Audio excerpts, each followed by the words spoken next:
안녕하세요. 65세 된 김순혜입니다. 30년 전에 미국으로 이민 와서 정말 고생 많이 했어요. 그때는 영어도 안 되고 기술도 없어서 남편은 건설 현장에서 일하고 저는 한국 식당에서 서빙을 했죠. 하루 종일 일해도 월세 내고 생활비 쓰면 남는 게 별로 없었어요. 그래도 아이들만큼은 잘 키우자 싶어서 한 푼이라도 아껴가며 살았습니다. 저희 부부에게는 자녀가 셋 있어요. 첫째 수진이는 회계사가 되어서 결혼 후 독립했고, 셋째 민수는 엔지니어로 일하며 역시 결혼해서 잘 살고 있습니다. 문제는 둘째 현우예요. 어릴 때부터 머리가 좋아서 공부를 잘했거든요. 그래서 의사가 되겠다고 했을 때 정말 기뻤어요. 현우가 의대에 들어갔을 때가 2014년이었는데 그때만 해도 저희는 가든그로브에 있는 3베드룸 타운하우스에 살고 있었어요. 25년 전에 어렵게 산 집이었는데 모기지는 거의 다 갚아가고 있었죠. 남편은 건설 현장에서 35년째 일하고 있었고 저는 한국계 마트에서 캐셔로 일하고 있었어요. 의대 1학년, 2학년, 3학년까지는 그럭저럭 학자금을 감당할 수 있었어요. 저희가 모아둔 돈과 현우가 받은 장학금 그리고 학생 대출로 어떻게든 해결했거든요. 그런데 4학년 때 갑자기 큰 문제가 생겼어요. 그해 가을 10월쯤이었는데 현우가 집에 와서 심각한 얼굴로 말하더라고요. 엄마 4학년 학비가 부족해요. 제 명의로는 더 이상 대출을 받을 수 없대요. 그때 현우가 필요하다고 한 금액이 20만 달러였어요. 저한테는 정말 천문학적인 돈이었죠. 그동안 평생 모은 돈도 그 정도는 안 됐거든요. 20만 달러가 얼마나 큰 돈인지 아느냐? 제가 놀라서 그렇게 말했더니 현우가 말하더라고요. 엄마, 제가 의사가 되면 이 돈은 금방 갚을 수 있어요. 의사 초봉이 얼마나 되는지 아시잖아요. 남편과 상의해봤는데 남편도 걱정은 했지만 결국 아들의 미래를 위해서라면 해야 한다고 하더라고요. 그래서 PLUS 론이라는 걸 알아봤어요. 이게 부모 명의로 받는 학자금 대출이더라고요. 은행에 가서 상담을 받는데 직원이 설명해 주더라고요. PLUS 론은 부모님 명의로 받는 대출이라 부모님이 상환 책임을 지시게 됩니다. 하지만 자녀가 졸업 후에 대신 갚는 경우가 많죠. 그때는 정말 단순하게 생각했어요. 현우가 의사가 되면 연봉이 얼마나 될 텐데 20만 달러쯤이야 몇 년이면 갚을 수 있을 거라고요. 서류에 사인하는 날 손이 떨렸어요. 제 평생 그렇게 큰 돈을 빌려본 적이 없었거든요. 하지만 현우가 옆에서 말하더라고요. 엄마 걱정하지 마세요. 졸업하자마자 제가 갚을게요. 약속드려요. 그 약속을 믿고 사인했어요. 대출을 받고 나니까 매월 1200달러씩 상환해야 하더라고요. 저희 월 수입에서 1200달러가 나가니까 정말 빠듯했어요. 그래서 제가 추가로 파트타임 일자리를 더 구했어요. 저녁에 다른 마트에서 3시간씩 더 일했죠. 남편도 주말에 추가 일자리를 구했어요. 관절염이 있어서 힘들었지만 그래도 참고 일했어요. 저희 부부가 하루에 12시간씩 일하면서 그 대출금을 갚아나갔어요. 2018년에 현우가 의대를 졸업했어요. 정말 자랑스러웠죠. 졸업식에 가서 아들이 의사 가운을 입은 모습을 보니까 그동안의 고생이 다 잊혀지더라고요. 그런데 졸업 후에 현우가 레지던시를 시작했어요. 인턴 레지던트 과정을 거쳐야 한다고 하더라고요. 그때도 월급이 많지 않다고 해서 그럼 전문의가 되면 갚겠지 하고 기다렸어요. 2021년에 현우가 내과 전문의가 됐어요. 드디어 의사다운 월급을 받기 시작했죠. 그런데 이상하게도 현우가 대출 얘기를 꺼내지 않더라고요. 처음에는 적응 기간이 필요하겠지 싶어서 기다렸어요. 6개월 1년이 지나도 아무 말이 없더라고요. 제가 돌려서 얘기해 봤어요. 현우야, 엄마가 받은 대출 때문에 아직도 매월 1200달러씩 내고 있어. 그러면 현우가 말하더라고요. 네. 조금만 더 기다려주세요. 지금 새 직장 적응하느라 바빠서요. 그렇게 또 6개월을 기다렸어요. 그런데 어느 날 현우가 새 차를 몰고 집에 왔더라고요. BMW 최신형이었어요. 리스라고 하더라고요. 그때 정말 화가 났어요. 새 차는 살 여유가 있으면서 엄마가 받은 대출은 왜 모르는 척하는 건지 이해가 안 됐어요. 현우야, 너 새 차 샀구나. 네, 의사가 됐으니까 차도 좀 괜찮은 걸 타야죠. 그럼 엄마가 받은 대출은 언제 갚을 거야? 그거요? 조금만 더 기다려주세요. 아직 여유가 안 돼요. 새 차 살 여유는 있으면서 대출 갚을 여유는 없다는 게 말이 됩니까? 그때부터 정말 답답했어요. 남편도 이제 67세가 되어서 건설 현장 일이 힘들어졌거든요. 관절염도 심해지고 허리도 아프고. 그런데 아직도 매월 $1200씩 대출금을 내야 하니까 제대로 쉴 수가 없었어요. 저도 65세인데 아직도 하루 종일 일해야 하고. 솔직히 몸이 예전 같지 않거든요. 고혈압도 있고 당뇨 초기 단계라고 해서 병원에 정기적으로 다녀야 하는데 의료비도 만만치 않아요. 그런데 현우는 전혀 모르는 척 하더라고요. 명절 때 오면 선물도 사오고 엄마 아빠 건강하세요 이런 말은 하는데 정작 대출 얘기는 쏙 빼먹어요.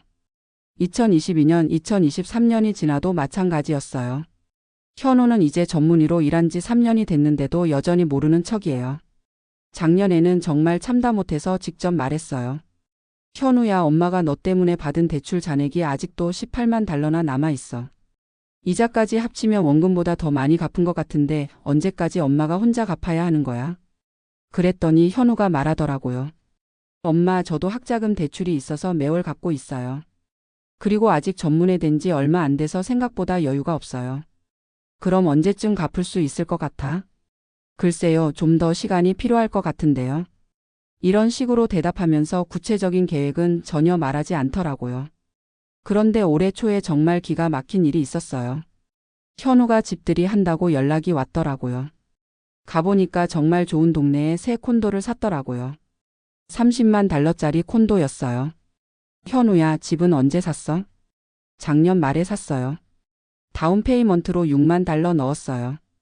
$6만 다운페이먼트로 낼 돈은 있으면서 엄마가 받은 $18만 대출은 왜 못 갚는 건지 정말 이해가 안 됐어요. 그날 집에 와서 남편과 이야기했어요. 여보, 이제 정말 선을 그어야겠어요. 현우가 완전히 저희를 호구로 보고 있어요. 남편도 동의했어요. 그래, 이제는 현우도 책임져야 해. 우리가 언제까지 혼자 갚을 수는 없잖아. 그래서 다른 자녀들과도 상의해봤어요. 첫째 수진이가 말하더라고요. 엄마, 너무 많이 희생하셨어요. 현우 오빠가 당연히 갚아야 하는 거예요. 셋째 민수도 마찬가지였어요. 엄마, 형이 의사 돼서 돈도 잘 벌면서 왜 아직도 안 갚는 거예요? 이해가 안 돼요. 그래서 결심했어요. 더 이상 참지 말고 확실하게 선을 긋자고. 어떻게 해야 할지 고민하다가 은행에 직접 가기로 했어요. 대출을 받은 은행에 가서 상황을 설명하고 더 이상 혼자 갚을 수 없다고 말하려고 했어요. 지난달에 남편과 함께 은행에 갔어요. 담당자를 만나서 상황을 설명했죠.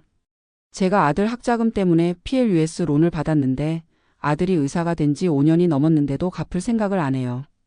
더 이상 제가 혼자 갚을 수 없으니까 대출 상환을 거부하겠어요. 그랬더니 은행 직원이 설명해 주더라고요. 어머님, PLUS 론은 부모님 명의로 받으신 대출이라 법적으로는 어머님이 상환 의무를 지시게 됩니다. 자녀분이 갚지 않는다고 해서 어머님이 상환을 거부하실 수는 없어요. 그럼 어떻게 해야 해요? 자녀분과 직접 대화를 하셔서 상환 계획을 세우시는 게 좋겠어요. 만약 정말 상환이 어려우시면 상환 계획을 조정할 수는 있지만 대출 자체를 없앨 수는 없습니다. 은행에서는 해결이 안 되더라고요. 하지만 저는 이 일을 현우에게 알리기로 했어요. 집에 와서 현우에게 전화했어요. 현우야, 엄마가 오늘 은행에 갔다 왔어. 왜요? 너 때문에 받은 대출 때문에. 더 이상 혼자 갚을 수 없다고 말하러 갔어. 전화 너머로 현우가 당황하는 게 느껴지더라고요. 엄마, 갑자기 왜 그러세요?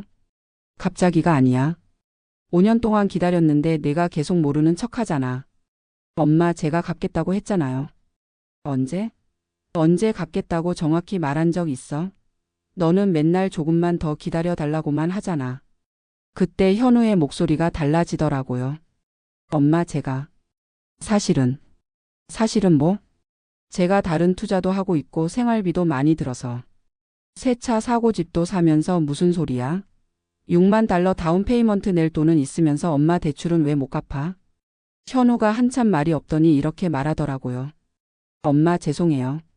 제가 너무 안일하게 생각했어요. 안일하게 생각했다고? 너는 5년 동안 엄마 아빠가 얼마나 힘들게 그 돈을 갖고 있는지 알기나 해? 몰랐어요.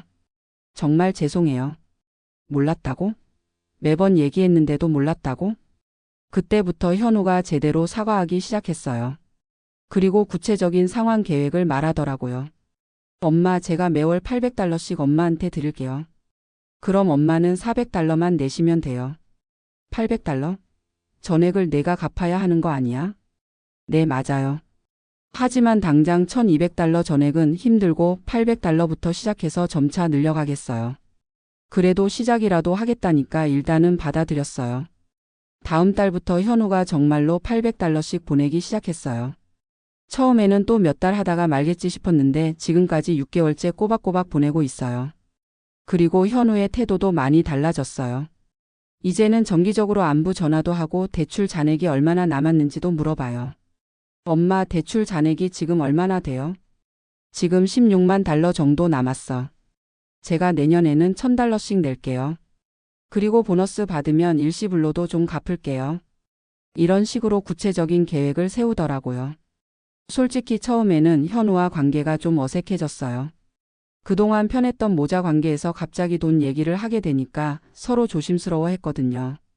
하지만 시간이 지나면서 오히려 더 건강한 관계가 된 것 같아요.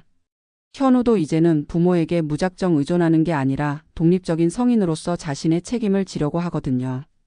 다른 자녀들도 이 일을 보면서 많이 느꼈나 봐요. 수진이가 말하더라고요. 엄마가 너무 많이 희생하셨어요. 저희도 앞으로 더 잘해 드릴게요. 민수도 마찬가지였어요. 엄마, 저도 매월 용돈을 좀 드리고 싶어요. 엄마, 아빠가 우리 때문에 너무 고생하셨어요. 이 일을 겪으면서 정말 많은 걸 깨달았어요.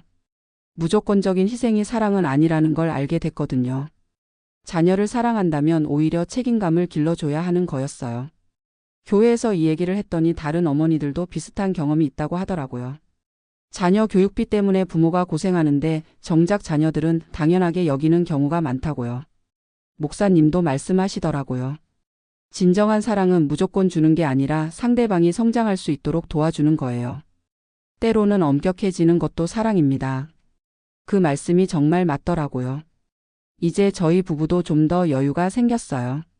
매월 대출 상환 부담이 400달러로 줄어드니까 경제적 압박이 많이 줄었거든요. 남편도 이제는 무리해서 추가 일자리를 구하지 않아도 되고 저도 파트타임 일을 하나 줄였어요. 그렇게 생긴 여유로 가끔 외식도 하고 손자녀들과 시간도 더 많이 보내고 있어요. 정말 오랜만에 마음의 여유를 느끼고 있어요. 현우도 요즘에는 더 자주 집에 와요. 그리고 예전처럼 그냥 밥만 먹고 가는 게 아니라 저희 안부도 더 자세히 물어보고 집안일도 도와줘요. 지난주에는 현우가 갑자기 이런 말을 하더라고요. 엄마, 그동안 정말 죄송했어요. 저 때문에 엄마 아빠가 얼마나 고생하셨는지 이제야 알겠어요. 이제라도 알았으면 된 거야. 앞으로는 제가 책임지겠어요. 그리고 엄마 아빠 노후도 제가 챙겨요. 그 말을 들으니까 그동안의 서운함이 다 풀리더라고요. 저는 이 경험을 통해서 정말 많이 배웠어요. 부모라고 해서 무조건 희생만 해야 하는 건 아니라는 걸 깨달았거든요. 저희도 존중받을 권리가 있고 자녀들도 자신의 책임을 져야 한다는 걸 배웠어요. 특히 비슷한 상황에 계신 부모님들께 말씀드리고 싶어요. 참기만 하지 마시고 솔직하게 대화하세요. 자녀를 사랑한다면 오히려 책임감을 길러줘야 해요. 무작정 주기만 하면 자녀들이 그걸 당연하게 여길 수 있거든요. 그리고 젊은 세대에게도 말하고 싶어요. 부모의 희생을 당연하게 여기지 마세요. 부모님도 사람이고 부모님도 자신의 삶이 있어요. 감사할 줄 알고 스스로 책임지려고 노력하세요. 돈 문제는 특히 가족 간에도 명확히 해야 해요. 나중에 갚을 게라는 말만 하지 말고 구체적인 계획을 세우고 실행하세요. 그래야 서로 존중하는 건강한 관계를 유지할 수 있어요. 저는 이제 현우와의 관계가 훨씬 더 성숙해졌다고 생각해요. 예전에는 일방적으로 주고받는 관계였다면 이제는 서로를 존중하고 책임을 나누는 관계가 됐거든요. 남은 대출도 현우가 계획한 대로 갚아나가고 있어서 2년 후면 완전히 정리될 것 같아요. 그때까지는 제가 조금씩 부담하더라도 괜찮아요. 중요한 건 현우가 자신의 책임을 인정하고 실행하고 있다는 거거든요. 앞으로는 다른 자녀들한테도 이런 일이 없도록 미리미리 대화를 해나갈 생각이에요. 서로 사랑하지만 각자의 책임은 명확히 하는 게 중요하다는 걸 이번에 확실히 배웠거든요. 그리고 저희 부부도 이제는 우리 자신을 좀 더 소중히 여기려고 해요. 자녀들을 위해서만 사는 게 아니라 우리도 행복할 권리가 있다는 걸 깨달았거든요. 남편은 이제 관절염 때문에 힘든 일은 그만두고 가벼운 일만 하고 있어요. 저도 65세인데 하루 종일 일할 필요는 없으니까 근무 시간을 줄였어요. 대신에 교회 봉사나 손자녀들과 시간 보내는데 더 신경 쓰고 있어요. 이런 여유가 생기니까 건강도 더 좋아진 것 같아요. 스트레스를 덜 받으니까 혈압도 안정됐고 당뇨도 잘 관리되고 있어요. 무엇보다 마음이 편해졌어요. 그동안 혼자 끙끙 앓으면서 현우가 언제 갚을까, 우리가 언제까지 이 부담을 져야 하나 걱정만 했는데 이제는 그런 걱정이 없어졌거든요. 현우도 매월 정기적으로 연락해서 엄마 이번 달 돈 보냈어요 라고 말해줘요. 그럴 때마다 정말 기특하고 대견해요. 늦었지만 자신의 책임을 다하려고 노력하는 모습이 보이거든요. 지난달에는 현우가 말하더라고요. 엄마, 제가 보너스를 좀 받았는데 대출 원금을 1만 달러 갚을게요. 정말 깜짝 놀랐어요. 매월 $800씩 주는 것도 고마운데 추가로 1만 달러를 더 갚겠다니요. 현우야, 괜찮아. 천천히 갚아도 돼. 아니에요, 엄마. 제가 빨리 갚아야죠. 엄마, 아빠가 너무 오래 고생하셨어요. 그 말을 들으니까 정말 뿌듯했어요. 제가 용기 내서 은행에 가고 현우와 솔직하게 대화한 게 정말 잘한 일이라는 생각이 들더라고요. 이제는 다른 자녀들과의 관계도 더 좋아졌어요. 수진이와 민수가 현우의 변화를 보면서 자신들도 부모를 더 챙겨야겠다고 생각하게 됐거든요. 수진이는 매월 용돈을 주려고 하고 민수는 집에 필요한 것들을 사다 줘요. 예전에는 그런 게 없었는데 이번 일을 계기로 자녀들이 모두 더 성숙해진 것 같아요. 교회 친구들도 제 얘기를 듣고 많이 격려해 줬어요. 순애 씨가 정말 잘했어요. 저희도 비슷한 상황인데 용기가 나네요. 자녀들한테 너무 미안해하지 말고 당당하게 말해야 하는 거였네요. 이런 말들을 들으니까 제가 한 일이 옳았다는 확신이 들었어요. 목사님도 설교 시간에 이런 말씀을 하시더라고요. 사랑한다고 해서 무조건 퍼주는 것이 사랑은 아닙니다. 때로는 상대방이 책임감을 갖도록 도와주는 것이 진정한 사랑입니다.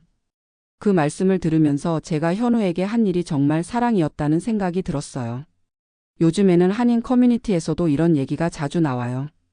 자녀 교육비 때문에 부모들이 고생하는데 정작 자녀들은 그 고마움을 모르는 경우가 많다고요. 얼마 전에 교회에서 만난 한 어머니는 이런 얘기를 하더라고요. 저희 아들도 로스쿨 다닐 때 제가 대출을 받아줬는데 변호사 된 지 3년이 넘었는데도 아직 한 푼도 안 갚았어요. 순애 언니 얘기 듣고 저도 용기를 내볼 생각이에요. 또 다른 어머니는 이렇게 말하더라고요.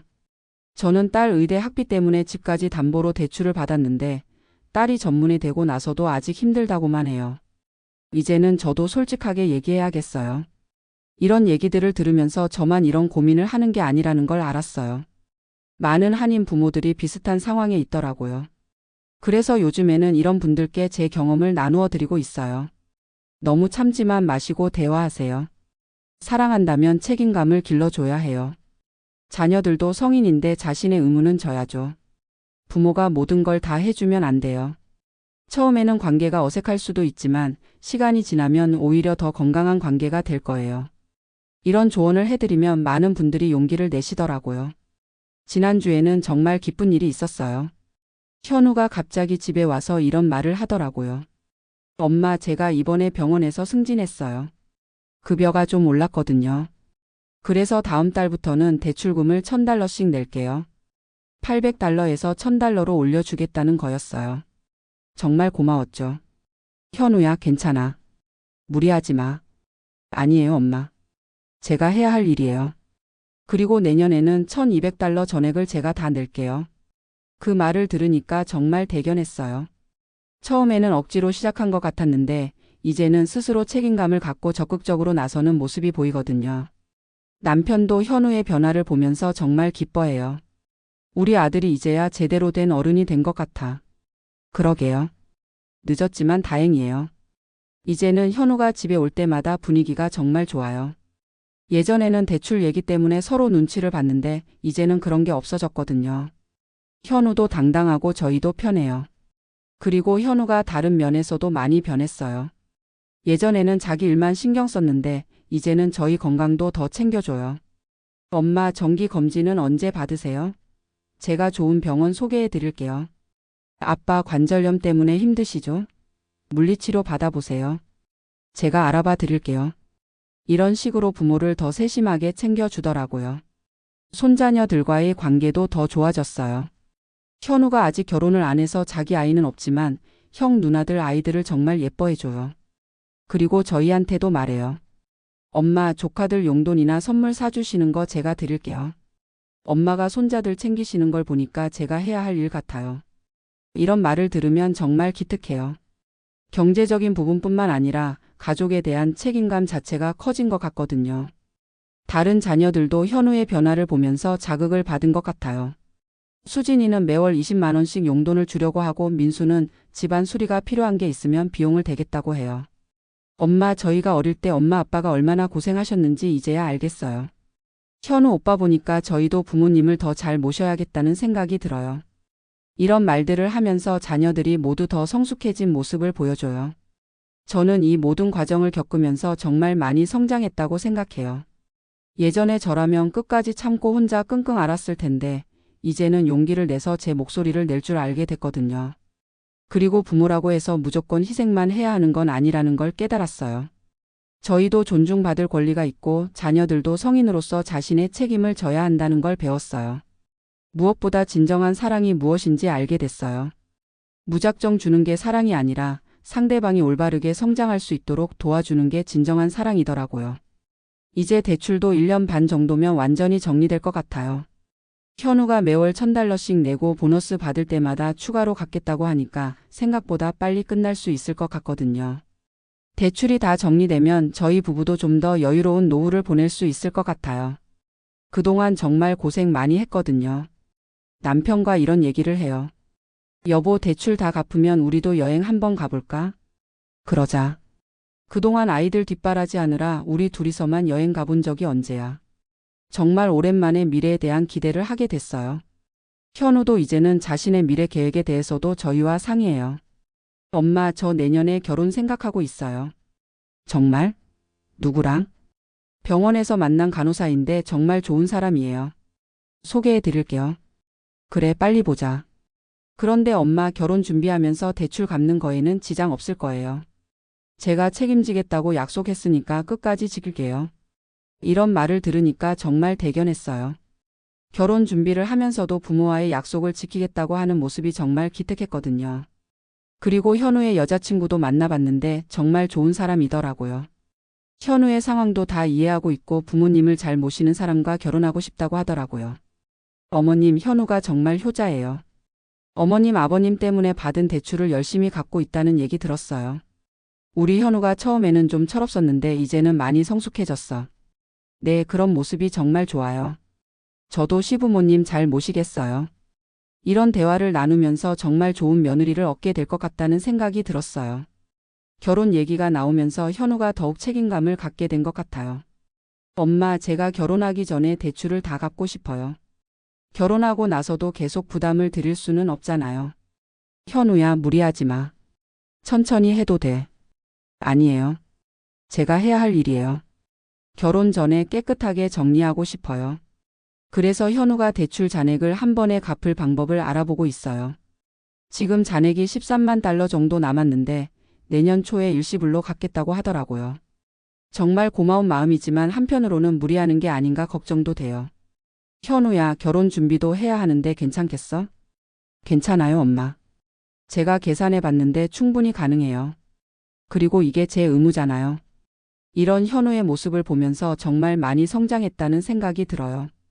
처음에는 억지로 시작한 것 같았는데 이제는 스스로 책임감을 갖고 적극적으로 나서고 있거든요. 이 모든 과정을 겪으면서 저는 다른 부모님들께 꼭 말씀드리고 싶은 게 있어요. 자녀를 사랑한다면 때로는 엄격해져야 해요. 무작정 희생하고 참는 게 사랑이 아니에요. 자녀들이 책임감을 갖도록 도와주는 게 진정한 사랑이에요. 돈 문제는 특히 명확히 해야 해요. 나중에 갚을 게라는 말만 믿고 기다리지 마시고 구체적인 계획을 세우고 실행하도록 해야 해요. 그리고 부모님들도 자신을 소중히 여기세요. 자녀들을 위해서만 사는 게 아니라 부모님도 행복할 권리가 있어요. 처음에는 관계가 어색해질 수도 있어요. 하지만 시간이 지나면 오히려 더 건강하고 성숙한 관계가 될 거예요. 젊은 세대에게도 말하고 싶어요. 부모의 희생을 당연하게 여기지 마세요. 부모님도 자신의 삶이 있고 부모님도 존중받을 권리가 있어요. 특히 부모님 명의로 대출을 받았다면 그건 부모님이 여러분을 위해 자신의 신용과 재산을 담보로 한 거예요. 그 고마움을 잊지 마시고 약속은 꼭 지키세요. 그리고 성공했을 때 부모님을 잊지 마세요. 여러분이 지금의 자리에 올 수 있었던 건 부모님의 희생이 있었기 때문이에요. 저는 이번 일을 통해서 우리 가족이 모두 더 성숙해졌다고 생각해요. 현우는 책임감 있는 성인이 됐고 다른 자녀들도 부모에 대한 감사함을 더 크게 느끼게 됐어요. 그리고 저희 부부도 자신을 더 소중히 여기게 됐어요. 자녀들을 위해서만 사는 게 아니라 우리도 행복할 권리가 있다는 걸 깨달았거든요. 이제는 정말 평화로워요. 매월 대출 걱정을 하지 않아도 되고 현우와의 관계도 더 좋아졌고 다른 자녀들도 더 효자효녀가 됐어요. 무엇보다 마음이 편해요. 그동안 혼자 끙끙 앓았던 스트레스가 없어지니까 건강도 더 좋아진 것 같아요. 앞으로도 자녀들과는 서로 존중하는 관계를 유지해 나갈 생각이에요. 사랑하지만 각자의 책임은 명확히 하는 그런 관계 말이에요. 그리고 다른 부모님들께도 제 경험을 계속 나누어 드릴 생각이에요. 비슷한 고민을 하시는 분들께 조금이라도 도움이 되었으면 좋겠어요. 용기를 내서 은행에 갔던 그날이 정말 잘한 일이었다고 생각해요. 그때 용기를 내지 않았다면 지금도 혼자 끙끙 앓고 있었을 테니까요. 이제는 정말 당당해요. 제가 틀린 일을 한 게 아니라는 확신이 있거든요. 자녀를 사랑한다면 때로는 이런 용기가 필요한 것 같아요. 현우가 결혼하고 나면 우리 가족이 더 화목해질 것 같아요. 그리고 현우도 아이를 낳으면 부모의 마음을 더 이해하게 될 거예요. 그때가 되면 현우가 말할 것 같아요. 엄마, 그때 엄마가 강하게 나서주셔서 고마워요. 덕분에 제가 책임감 있는 사람이 될 수 있었어요. 그런 날이 오기를 기대하면서 저는 오늘도 감사한 마음으로 살아가고 있습니다.